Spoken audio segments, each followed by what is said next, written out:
안녕하세요. 오늘도 사연살롱을 찾아주셔서 감사합니다. 아직 반백년도 못 산 저이지만 그동안 제게 있었던 일들은 그 누구보다 굴곡지고 다이나믹했었다는 건 알아요.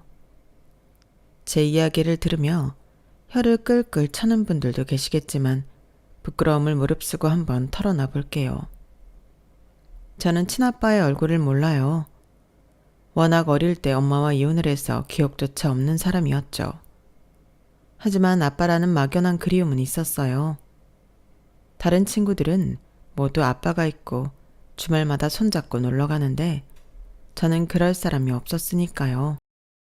엄마는 아빠의 공백을 느끼지 않게 해주려고 부단히 노력했지만 아빠가 채워줘야 하는 공간은 언제나 뻥 뚫린 느낌이었어요.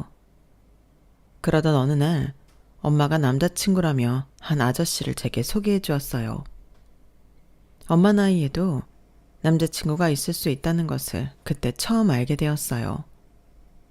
아마 당시 제 나이 12살 정도였던 것 같아요. 엄마는 곧 아저씨가 저의 새로운 아빠가 될 것이라는 발표를 했고 그로 인해 다른 지역으로 이사도 갈 수 있다고 말해 주었죠. 그때는 속으로 엄마와 아저씨가 빨리 헤어졌으면 좋겠다고 기도했어요. 정든 제 동네를 떠나고 싶지 않았으니까요. 친구들과도 헤어질 준비가 전혀 되어 있지 않았죠. 하지만 슬프게도 몇 개월 후 엄마와 그 아저씨는 정말 부부가 되었어요. 엄마 손에 이끌려 낯선 동네로 오게 되었고 전학 온 저를 바라보는 새로운 아이들의 눈이 무서웠죠. 그때부터였던 것 같아요. 삐뚤어진 마음이 자리 잡기 시작했던 건 말이에요. 엄마와 아저씨는 첫 연애를 시작한 사람들처럼 서로를 챙겨주고 사랑하는 눈길로 바라보더군요. 저는 그것도 너무 싫었어요. 아저씨에게는 툴툴거렸고 엄마에게는 소리까지 지르는 나쁜 어린이가 되어버렸죠. 원진아, 이번 주 주말에 차 타고 30분 정도 거리에 있는 공원에 놀러 가자. 날씨도 너무 좋고 엄마가 맛있는 김밥 쌀 테니까 가서 돗자리 펴고 먹자. 어때? 싫어. 무조건 싫다고만 하지 말고 같이 가자. 그렇게 가고 싶으면 엄마나 아저씨랑 가. 너 때문에 가는 거야. 원진이 너랑 같이 좋은 데 가서 바람도 쐬고 기분 전환하려고. 나랑 좋은 데 가고 싶었으면 여기를 오지 말았어야지. 혜지랑 미경이랑 다 헤어지게 만들고 이제 와서 무슨 좋은 데야. 원진아, 제발. 엄마가 아저씨랑 결혼하려고 이 먼 데까지 나 데려온 거잖아. 엄마나 가버리지. 난 여기 싫어. 너무 싫어. 죽도록 싫어. 엄마만 잘 살려고 온 거 아니야. 우리 두 모녀 여기서 새 출발하고. 엄마나 해, 그 새 출발. 원진아, 원진아. 저는 한번 엇나가기 시작하자 걷잡을 수 없이 삐뚤어지기 시작했어요. 중학교에 들어가서 저의 비행은 더욱 심해졌죠. 더원진, 너 제정신이야? 네가 나이가 몇인데 어린애들 돈이나 뜯고 그래, 어? 뜯은 거 아니에요. 차비 없어서 걔네한테 빌린 거예요. 넌 초등학생한테 차비를 빌리냐? 그래서 그 돈 갚았어? 그냥 나중에 만나면 갚으려고 했어요. 너 이렇게 막 살다가는 학교 잘려. 알아? 네 인생도 잘린다고. 내일 당장 어머니 모셔와. 엄마의 학교 방문 횟수를 늘려갔고 올 때마다 머리를 조아리며 선생님께 연신 사과만 하고 돌아갔어요. 그런 엄마의 모습을 보면 저는 가슴속에서 더 화딱지가 나서 어떻게 하면 더 망가질 수 있을까 연구했어요. 원진아, 네가 깡패야? 왜 초등학생 돈을 뜯어? 엄마가 용돈 적게 주는 것도 아니잖아. 아, 왜 잔소리야. 그냥 내 멋대로 살게 냅둬. 너 진짜 이럴래? 언제까지 이렇게 막 나갈 거야? 엄마는 신경 쓰지 마. 아저씨랑 행복하게나 살아. 도원진, 너 진짜? 처음 담배를 걸린 날에는 아저씨한테까지 꾸지람을 들었죠. 원진아, 도대체 뭐가 불만이니? 우리 같이 산 지도 벌써 4년째야. 왜 이렇게 아저씨한테 마음을 안 주는 거니? 제 마음이 뭐가 중요해요. 아저씨는 엄마랑 둘이 짝짝꿍이나 하세요. 원진아, 난 정말 엄마를 사랑하고 너를 내 딸로 생각해. 거짓말하지 마요. 친딸도 아닌데 어떻게 친딸로 생각해요? 네가 아직 이해하지 못하는 어른들의 세계가 있어. 나는 정말 너랑 잘 지내고 싶고 누구보다 따뜻한 아빠가 되어주고 싶어. 고난이 닥치면 다 막아주는 든든한 아빠도 되고 싶고. 제발 아저씨한테 마음을 좀 열어주면 안 될까, 원진아?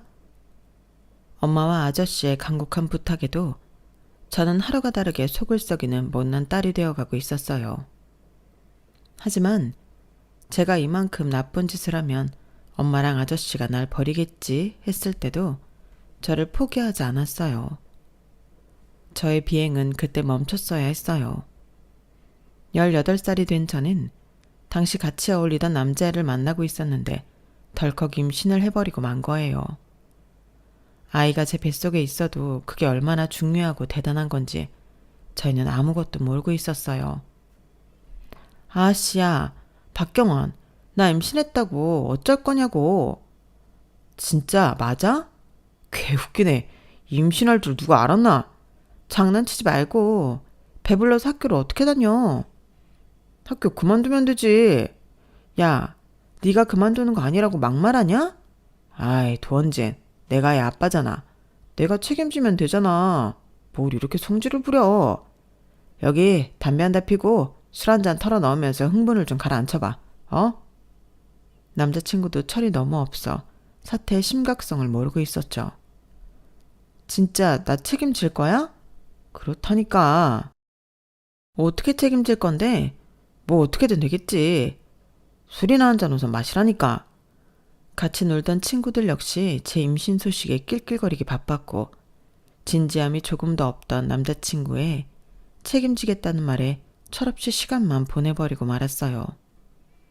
결국 골든타임을 놓쳤고 배는 점점 불러와 교복이 더 이상 맞지 않자 엄마가 눈치를 채게 되었어요. 원진아, 너 요즘 왜 그렇게 배만 나오니? 살 찐 거야? 살 찔 수도 있지 뭐가. 너 엄마한테 솔직히 말해봐. 도대체 무슨 일이야? 아, 뭐가? 왜 교복이 맞지 않을 정도로 배가 이렇게 나오는 거냐고? 저는 엄마 손에 이끌려 산부인과에 갔어요. 6개월이 다 되어가네요. 네? 6개월이요? 성별도 다 나왔어요. 여자아이예요. 세상에, 원진이 너 이 지경이 될 때까지 왜 아무 말도 안 했어? 엄마한테 얘기를 했어야 될 거 아니야? 말했으면 엄마가 어떻게 했을 건데? 내 인생이야, 참견하지 마. 넌 내 딸이야. 어떻게 참견을 하네. 아이를 갖는다는 게 얼마나 힘들고 어려운 일인지 알아? 왜 이렇게 될 때까지 말을 안 했어? 엄마는 그날 제 앞에서 통곡을 하며 울었고 저는 그때까지도 엄마가 쇼를 한다고 생각해 팔짱만 끼고 앉아 있었어요. 그날 저녁 엄마는 삼계탕을 끓여놓고 아저씨와 함께 식탁에 둘러앉았어요. 원진아, 얘기 들었다. 너를 비난할 생각 추호도 없다.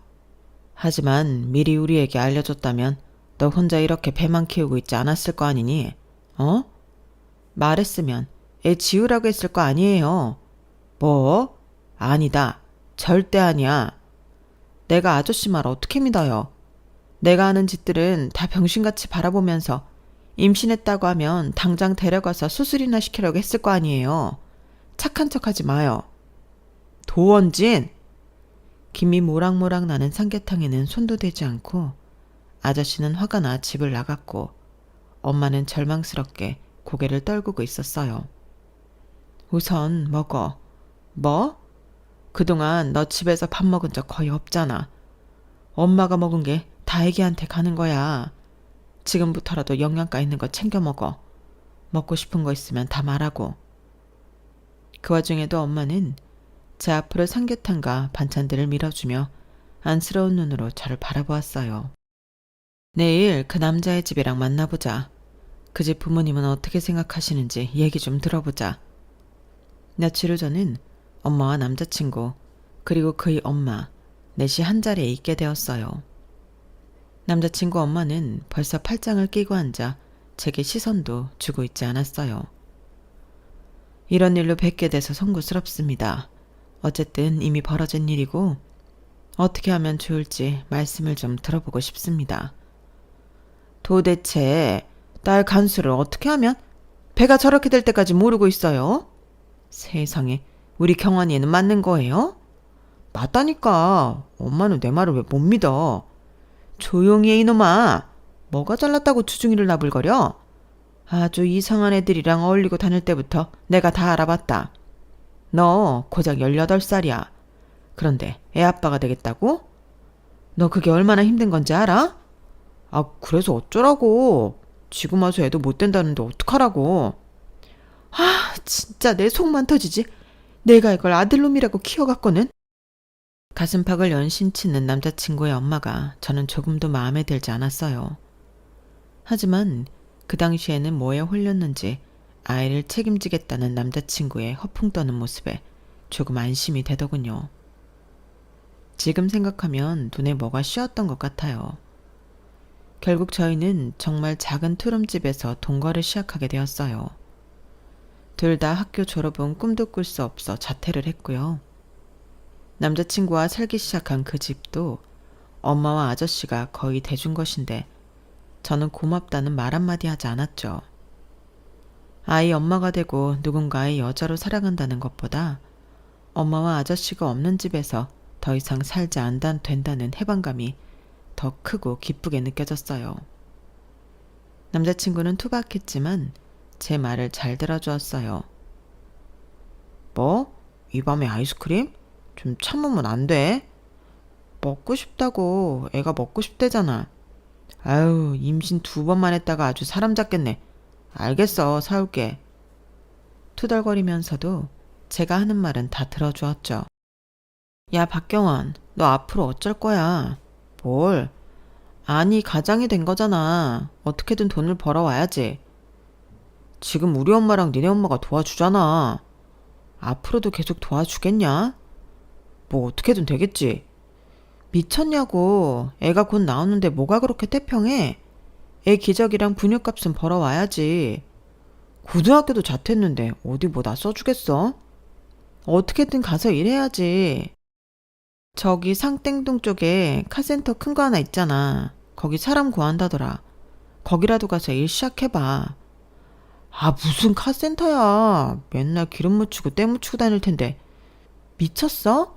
그럼 돈이 뭐 하늘에서 떨어져? 아, 카센터 진짜 싫은데. 남자친구는 싫다며 투정 부리다가도 결국에는 제 말대로 하고는 했죠. 카센터에서 운 좋게 일을 시작하게 되었어요. 아직 양쪽 부모님에게 경제적으로 더 의지하고 있었지만요. 몇 달 뒤 제 딸이 태어났고 저는 제 짧은 인생에서 처음 겪어보는 고통을 마주했어요. 기진맥진 아이를 출산하고 먼저 달려와 저를 붙잡고 운 것은 바로 엄마였어요. 헌진아, 고생했어, 우리 딸. 정말 고생 많았어. 저는 그때 엄마가 아기보다 저를 먼저 쓰다듬으며 우는 이유를 드디어 깨닫게 되었어요. 엄마, 엄마. 그제야 저는 엄마의 사랑을 깨달았고 아기를 낳는 기쁨보다 그동안 엄마에게 철없이 굴고 속만 썩였던 시간이 너무나 후회되었어요. 몸보다 마음이 아파 병원에서 내내 눈물만 흘렸죠.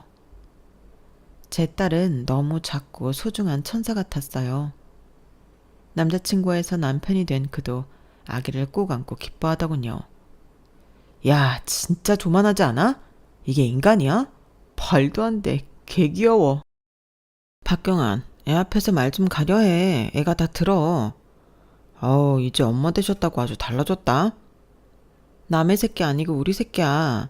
좋은 말만 해주라고. 알겠다, 알겠어. 남편 역시 뭔지 모를 책임감이 더 강해졌는지 전보다 훨씬 일도 열심히 하고 더 이상 철없는 짓은 안 하려고 하더군요. 저는 아기 때문에 잠도 못 자고 퀭한 얼굴이었지만 매일같이 달려와 아기를 봐주는 엄마가 있어 든든했어요. 아유, 우리 예솔이 배고파요. 할미가 얼른 밥 줄게. 조금만 기다려요. 엄마는 저보다 더 바쁘게 뛰어다니며 육아를 해주었고 저는 그런 엄마를 보며 참회와 후회의 마음을 갖게 되었어요. 엄마, 왜? 배고파? 밥 차려줄까? 미안해. 뭐가? 그동안 너무 속썩이고 엇나갔던 거. 결국 그러다 이 아이도 낳게 되었지만 그래도 원진이 넌 내 딸이야. 내 딸이 또 딸을 낳았다는 게 너무 안 믿겨져. 그 아픔 속에서 예솔이가 나오는 순간 나는 아이보다 엄마가 제일 먼저 보고 싶었어. 왜 그런지는 모르겠는데 진짜 엄마가 너무 보고 싶었어. 저는 눈시울을 붉히며 엄마에게 울며 용서를 구했고 엄마는 그런 저를 안아주며 저희 모녀는 한참을 그렇게 울고 있었죠. 몸을 좀 추스린 후에 저는 아저씨도 찾아가 사과를 드리며 말했어요. 아저씨, 10년이 다 되어가는 시간 동안 제가 정말 못되게 군 거 저 스스로도 알아요. 정말 죄송해요. 제 애를 낳고 이렇게 바뀐다는 게 너무 안 믿기고 웃기기는 하지만 앞으로 제가 잘할게요. 아저씨, 아니 아빠. 처음 불러보는 아빠 소리에 우리 세 식구는 서로를 안고 흐느끼고 말았어요. 우리 원진이 내가 못나서 그러지. 어른으로 조금 더 너를 잘 데려와서 가족이 되었어야 하는데 나도 서툴렀어. 미안하다. 우리 딸 원진이. 지금이라도 마음 열어주어 고맙다. 영원히 평행선을 달릴 것 같던 저희 식구는 예솔이의 탄생 이후로 180도 달라졌어요. 많이 늦었지만 저는 엄마와 새아빠에게 다정하고 효도하는 딸이 되어 있었죠.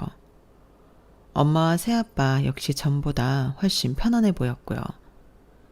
남편은 다행히 정말 성실하고 열심히 일하는 가장이 되어 주었어요.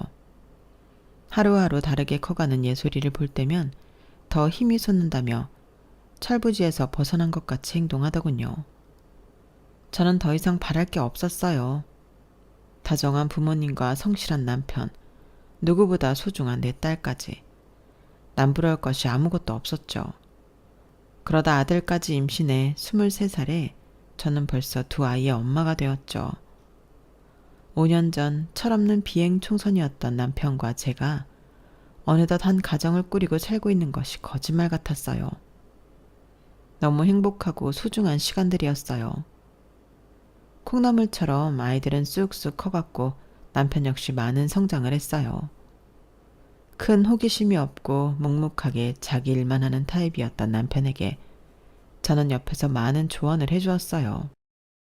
사장님이 이번에 새 설비 들이신다는데 다루기가 좀 어렵고 복잡한가 봐. 그런 걸 도대체 왜 갖다 놓는 건지. 예솔아빠, 잘 생각해봐. 새로운 장비 도입해서 어렵더라도 잘 배워놔. 그걸 다룰 줄 아는 사람이 몇 없으면 자기 기술 가치가 더 올라가는 거잖아. 긍정적으로 생각해. 그런가? 다행히 남편은 제가 권하는 것은 망설이지 않고 다 잘 듣는 편이었고 덕분에 카센터에서도 가장 역량 높은 직원으로 손꼽히는 것 같았어요. 철부지 남자친구였던 그가 정말 성실한 가장으로 변해가는 모습이 놀라웠죠. 몇 년 뒤 사장님이 개인 사정으로 카센터를 접고 다른 지역으로 가게 되었는데 제가 남편에게 그곳을 인수해서 사업을 키워보자고 독려했어요. 남편은 살짝 두려워했지만 결국 밀고 나가기로 했죠. 초반에 가게 인수 때문에 이리저리 돈을 빌려야 해서 조금 힘들었지만 남편은 곧 모든 것을 제자리에 돌려놓더군요.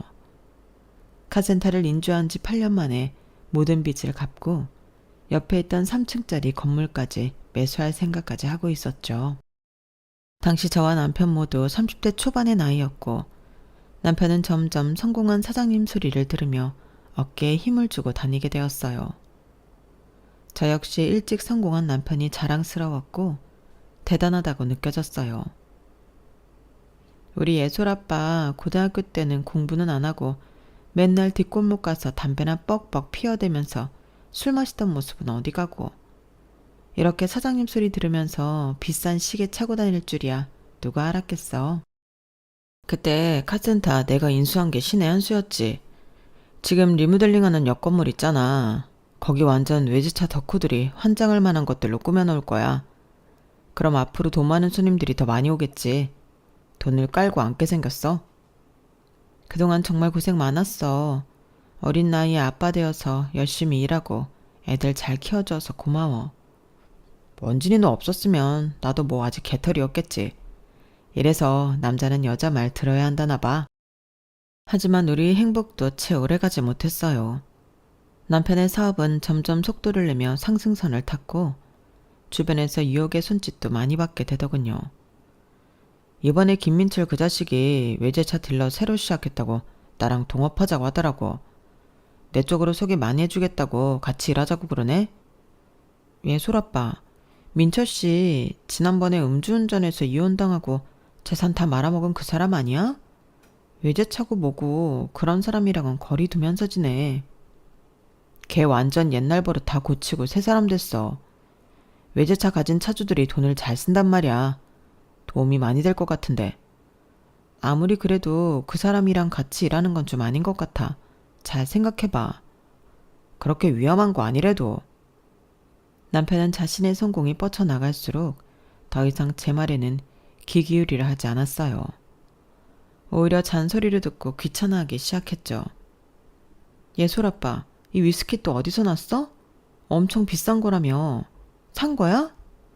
야, 내가 내 돈으로 위스키 하나 못 사 먹냐? 여러 개 사서 주변 사람들 좀 나눠줬다. 왜? 뭐? 뭐하러 그렇게 돈을 써? 참 말 많네. 내가 그렇게 하겠다면 그렇게 하는 거지 뭔 참견이야. 그리고 나 내일 필드 나갈 거니까 옷이랑 준비 좀 해놔. 엊그제도 다녀왔잖아. 가게 요즘 정신 없는 것 같던데 그런 취미생활은 좀 나중에 하고 우선 가게 신경 쓰면 안 돼? 도대체 네가 뭘 안다고 그렇게 나서. 가게랑 상가 일이야 내가 다 알아서 잘하고 있다고. 이제 그렇게 주제 넘는 지적질 좀 하지 마. 알았어? 주제 넘는 지적질? 언제는 이것저것 신경 써주고 조언해줘서 고맙다며. 필요 없다고. 지금 나 잘 나가는 거 안 보이냐고. 네가 아무리 입으로 씹으려도 내가 잘못했으면 여기까지 왔겠냐? 당신이 잘못했다는 게 아니라 요즘 당신 너무 소비가 지나치고 정신이 다른 곳에 팔려있는 것 같아서 그래. 아, 답답해. 너랑 말을 마. 남편은 술자리, 골프 연습 등을 핑계로 집안에 소홀하기 시작했어요. 집에 있을 때는 아이들은 본체 만체하고 게임만 하며 시간을 보냈죠. 남편이 조금씩 이상하게 변해가고 있었어요. 자기 오늘 일찍 오지? 오면 예솔이랑 진솔이 저녁 좀 챙겨줘. 나 오늘 저녁 수업 있어서 좀 늦어. 뭔 수업? 얘기했잖아. 나 내일 학원 다닌다고. 이미 시작한 지 2주나 됐어. 네가 언제 얘기했어? 내일은 무슨 내일이야. 그냥 집에서 살림이나 잘해. 애들이나 잘 키우고. 나도 이제서야 하고 싶은 거 좀 해보려고 도전한 거야. 애들도 어느 정도 컸으니까. 저녁 정도 신경 좀 써달라는 건데 그게 그렇게 어려워? 매일 그런 것도 아니고 오늘 하루뿐이잖아. 나가서 돈 벌면 아주 눈에 쌍심지를 켜고 덤비겠네. 그런 내일 배워서 어디에 써먹는다고? 당시 저는 내일에 관심이 많아 민간 자격증 취득을 도와주는 학원에 다니고 있었어요. 아이들이 조금 더 크면 저도 제 힘으로 돈을 벌고 사회생활도 하고 싶었거든요. 그런데 남편은 제가 뭘 좋아하는지도 모르고 관심도 없더군요. 저희 부부 사이의 틈이 조금씩 더 벌어지고 있었죠. 제가 하는 일에 태클 거는 것은 아무것도 아니었어요. 남편은 저희 부모님까지 툭 하면 무시하기 일쑤였죠. 이번에 아빠 생신이야. 애들이랑 같이 갈 거니까 다른 약속 잡지 마. 아, 너희 새아빠? 뭐? 갑자기 왜 그래? 갑자기 생각해보니까 친아빠도 아닌데 뭐하러 매년 생일까지 챙기나 싶어서. 친아빠 새아빠가 어딨어. 지금까지 나 잘 길러주신 분한테. 그래. 우리 원진이가 어릴 때 참 속 많이 썩혀드리긴 했지. 왜 옛날 얘기를 들먹여? 장모님도 어릴 때 좀 노셨나? 그래서 네가 그때 그렇게 환장하고 논 거였나? 야, 박경환. 갑자기 또 무슨 시비야. 우리 엄마가 논 거랑 나랑 무슨 상관이야? 뭐 유전자가 좀 영향이 있나 싶어서. 우리 예솔이 진솔이도 조심해야겠네. 엄마가 보통 양아치였어야 말이지. 나만 그랬어?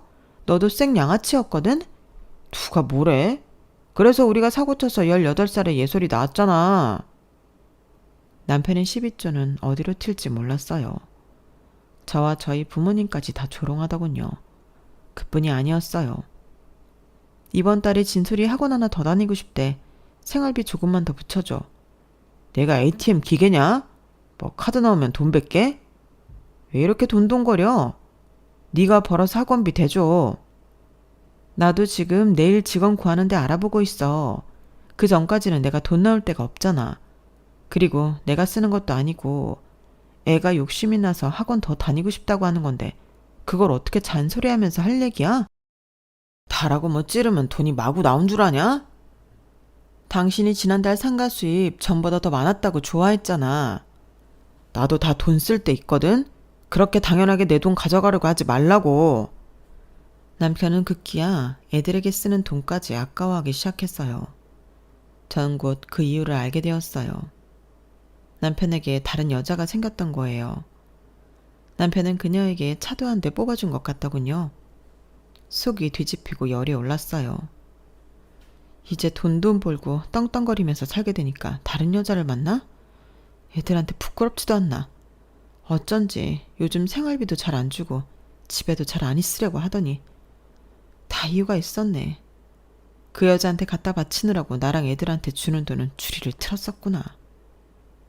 당시 저는 한 네일샵에 직원으로 들어가 막 일을 하기 시작한 상태였고 가정사 때문에 제 일에 지장을 줄 수 없어 이중으로 스트레스가 쌓이고 있는 상태였어요. 어디 가서 하소연도 못하고 혼자 속을 썩고 있었죠. 나쁜 일은 겹쳐서 온다는 것이 맞나 봐요. 얼마 뒤 새아빠가 병으로 세상을 등지고 말았어요.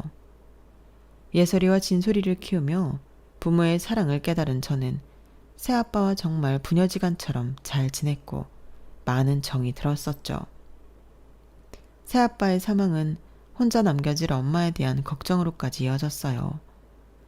감당할 수 없는 스트레스와 큰 사건들이 물밀듯이 쏟아져 오는 느낌이었죠. 더 놀라운 건 새아빠의 장례식에 남편은 등장도 하지 않았다는 거예요. 지금 어디야? 곧 발인인데 정말 여기 안 올 거야? 말했잖아, 나 바쁘다고. 장인 장례식에 오지도 못할 정도로 바쁜 일이 있어? 사람들이 어떻게 보겠어? 어차피 친아빠도 아닌데 너도 참 애쓴다. 뭐? 여기서 친아빠고 아니고 얘기를 또 왜 꺼내? 저분은 내 아빠야. 뭐라 해도 내 아빠야. 그러니까 빨리 당신이 여기 와서 애들을 표해줬으면 좋겠어. 남편은 결국 장례가 끝날 때까지 얼굴을 비추지 않았고 저는 그때 다짐을 했죠. 내색은 하지 않았지만 엄마도 이 상황 많이 당황스러운 것 같았어요. 저는 더 이상 할 변명도 없었죠. 엄마, 예솔 오빠 지금 다른 여자 있어. 돈 잘 벌고 잘 나가니까 지금 제정신 아니야. 사치도 어마무시하게 하고 게임머니, 주식 투자, 코인까지 위험한 건 다 하고 살아. 내가 아무리 말려도 자기 돈 잘 번다면서 이제 내 말 귓등으로도 안 들으려고. 이번에 아빠 장례식에 안 온 것도 일부러 안 온 게 틀림없어. 아무래도 나 애아빠랑 헤어져야 할 것 같아. 아, 그렇게 착하고 성실하던 박서방이 왜 그렇게 된 거니? 모르겠어. 그런데 결론은 변했어, 그 사람. 그것도 완전히 다른 사람으로. 애들 때문에 아주 조금 더 참아볼까 하면서 살았는데 이제는 더 이상 안 되겠어. 얼마 되진 않았지만 나도 네일샵에서 일 시작했고 애들도 다 커서 괜찮아. 나 이혼할게. 엄마는 아빠의 장례 이후 갑자기 닥친 제 이혼 이야기까지 심란하고 답답한 모습을 숨기지 못하였어요. 하지만 당사자인 제가 더 힘들 것을 알기에 묵묵히 저를 응원해줄 뿐이었죠. 딸과 아들을 앉혀놓고도 이야기했어요. 사정을 다 말하고 나니 아이들은 쿨한 태도로 오히려 제게 말하더군요. 하세요, 이혼. 우리도 엄마 혼자 힘들어했던 거 다 알아요. 아빠가 다른 여자 만나는 것도 알고 있었어요. 맞아요. 아빠는 이제 우리한테 관심도 없잖아요. 외할아버지 장례식에는 오지도 않고 외할머니 무시하는 말투까지 저희도 다 느끼고 있었어요. 저희는 엄마 편이에요. 너무 미안하고 엄마가 할 말이 없어. 좋은 어른의 모습을 보여줬어야 하는데 너희한테 가장 미안해. 엄마가 아빠랑 이혼하고 너희가 엄마랑 살면 지금처럼 이런 생활 누리기는 좀 어려울 거야. 그래도 괜찮니? 괜찮아요. 이런 거 다 필요 없어요. 고맙게도 아이들 역시 제 편에 서주었고 남편과 순조롭게 이혼하는 일만 남게 되었죠. 저는 한 달 넘게 이것저것 많이 알아보고 다녔어요. 무조건 아무 생각 없이 그 집에서 나오면 저뿐만 아니라 아이들까지 고생할 것이 뻔했죠. 저희 셋과 엄마까지 4명이 살 수 있는 집도 알아보고 네일샵 일도 더 열심히 해서 페이를 올릴 수 있는 방법도 알아보았어요.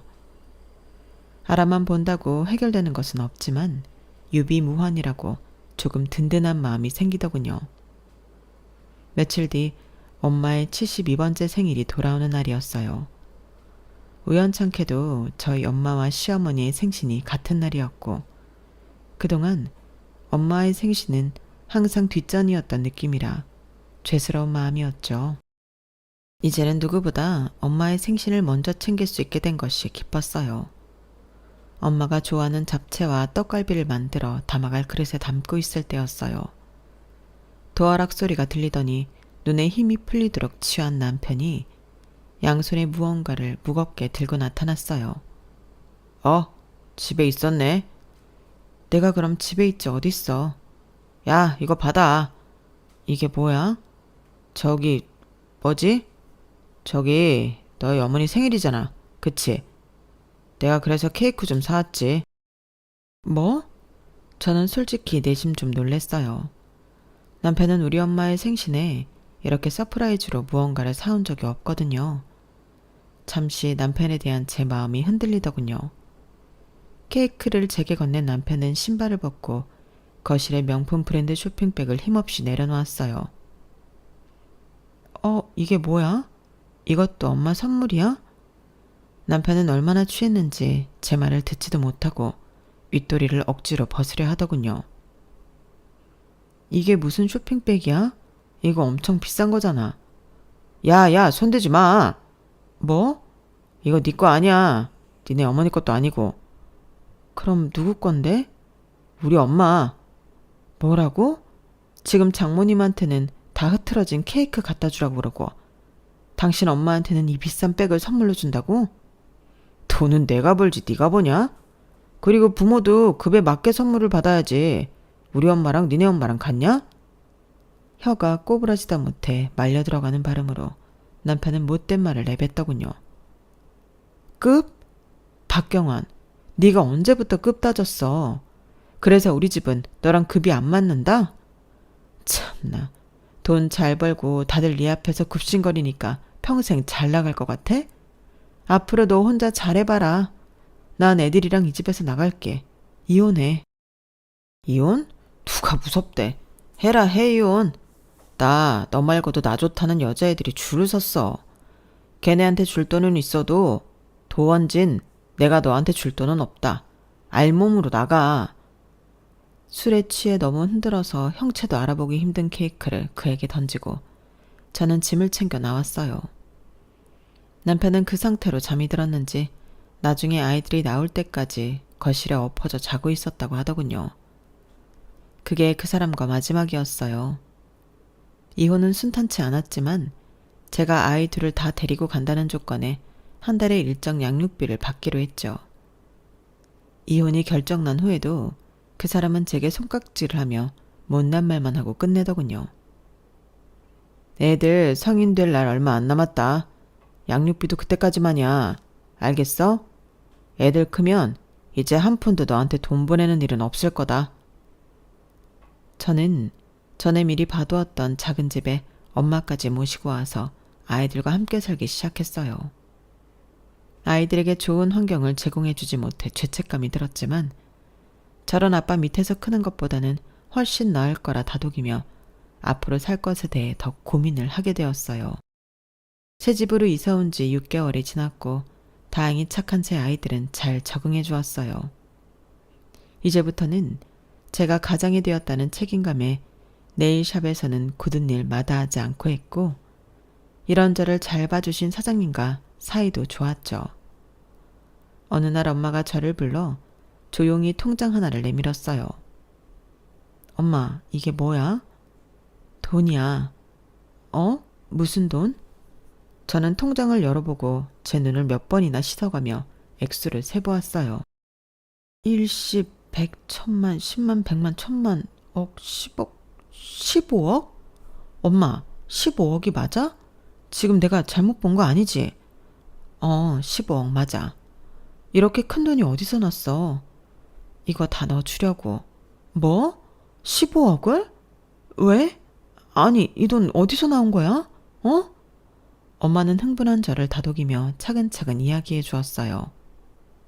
아빠가 돌아가시기 몇 년 전에 들었던 사망보험이 있었거든. 그거 보험료도 부담되고 해서 내가 들지 말라고 엄청 말렸었는데, 아빠는 이렇게 될 줄 알고 있었는지 나중에 자기가 먼저 가면 원진이한테 그동안 아무것도 해준 게 없어서 이런 거라도 남겨주고 싶었다면서 가입하더라. 그 중에서 사실 11억이 보험금이고 나머지 4억 정도는 아빠랑 엄마가 일하면서 모은 거야. 저는 아빠 소리에 눈물부터 터져 나왔어요. 아빠가 날 위해 들어놓은 사망보험금이라고? 엄마랑 결혼하고 널 데려오면서부터 항상 너에게 마음에 빚이 있었대. 혹시라도 친아빠가 아니라서 네가 더 삐뚤게 나가는 것 같아서 바로 잡아보려고 노력도 많이 했지만 마음처럼 되진 않았지. 그래도 네가 예솔이 낳고 달라져줘서 우리가 얼마나 기뻤는지 몰라.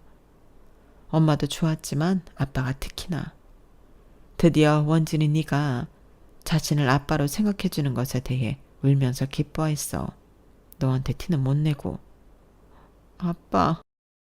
물론 이 보험금 수령은 엄마가 했지만 원래 주려고 했던 대상 자체가 너였어. 우리가 이렇게 같이 살면서 30년 가까이 모은 돈을 주는 것도 네가 목적이었어, 원진아. 그러니까 잘 받아줘. 엄마가 가져야지 왜 날 줘. 엄마는 네가 예솔이 진솔이 잘 키워주고 이제라도 네 일 열심히 하는 거 봐서 바라는 거 아무것도 없어. 사실 더 일찍 주고 싶었는데 네가 박서방 때문에 힘들어하는 것 같아서 조금 기다렸어. 돈이라는 건 좋은 거지만 이렇게 겹치면 오히려 너한테 안 좋을까 봐. 저는 엄마 손을 잡고 얼마나 울었는지 기억도 나지 않았어요. 마른 눈물이 나올 때까지 온 것 같으니까요. 첫째 딸을 낳았을 때 부모님께 들었던 죄책감과 후회가 더 큰 파도가 와서 제 등살을 때리는 느낌이었어요. 아빠는 이제 옆에 없어서 효도도 할 수 없는데 죄송해요, 아빠. 정말 죄송해요, 아빠. 아빠는 그래도 행복했대. 원진이 너 같은 딸의 아빠가 된 것도 다 하늘의 뜻이었고 네가 손주를 안겨준 것도 모두 너무 좋았다고 엄마한테 그랬어. 후회해봤자 이미 돌아가신 아빠의 손을 잡아드릴 수 없어 저는 목 놓아 울었어요. 너무 늦게 알아버린 아빠의 사랑에 슬퍼서 말이죠. 그 뒤로 또 4년이란 시간이 흘렀어요. 딸과 아들은 모두 성인이 되었죠. 딸은 공부를 좋아해서 좋은 대학교에 진학했고 아들은 체육 쪽에 관심이 많고 좋아해서 운동선수로 미래를 결정했어요.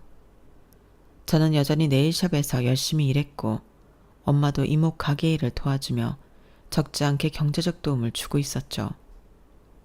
통장 안에 15억은 나름 재테크도 잘하고 굴려 2억 정도 더 불려놓았어요. 통장 잔고를 볼 때마다 뿌듯하고 기분이 좋았어요. 깊고 어두운 터널을 지나는 듯 좋은 일들은 또 한꺼번에 몰려오더군요.